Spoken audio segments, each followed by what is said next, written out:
Dans une précédente vidéo, je vous parlais des 3 piliers pour franchir un cap en 2025. La vision, la structure et la posture. Mais avant même de poser ces piliers, il y a en fait une étape que je considère vraiment comme fondamentale. Celle de relire sa propre boussole intérieure. Je suis Cathy, mentor en leadership au féminin et boussole officielle de confiance et de stratégie.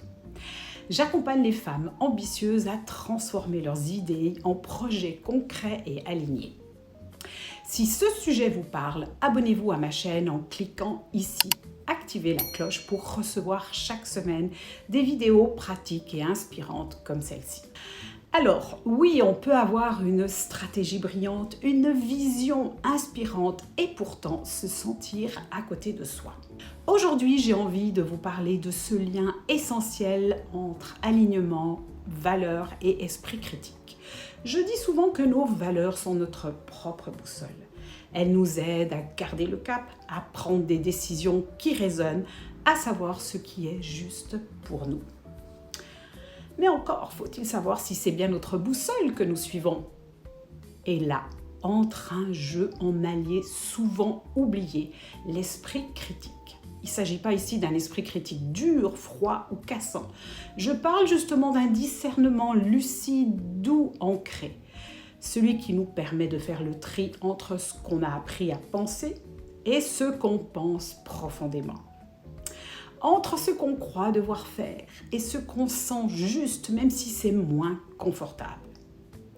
Dans ma façon d'aborder le leadership au féminin, l'esprit critique est une posture intérieure de clarté. C'est ce moment où l'on se demande, est-ce que ce choix vient de moi ou de ce que l'on attend de moi ?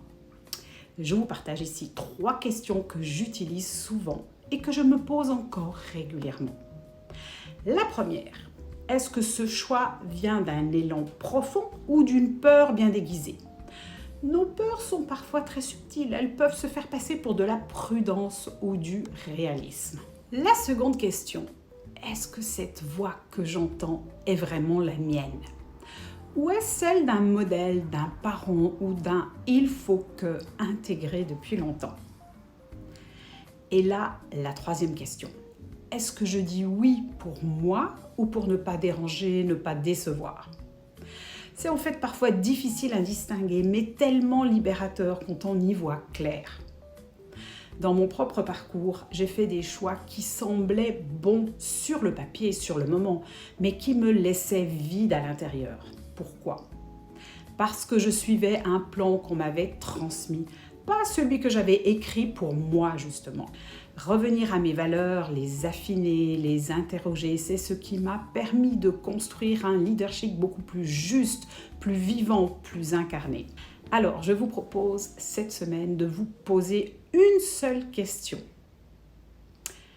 Est-ce que ce que je suis en train de choisir me rapproche de moi ou m'en éloigne subtilement ? Parce que l'alignement, ce n'est pas une posture parfaite, c'est un processus. Un art de revenir à soi encore et encore. Merci pour votre écoute. Et si cette vidéo vous a parlé, je vous invite à la partager autour de vous, à une femme, une collègue, une amie qui aurait peut-être besoin, elle aussi, de relire sa propre boussole. À très vite!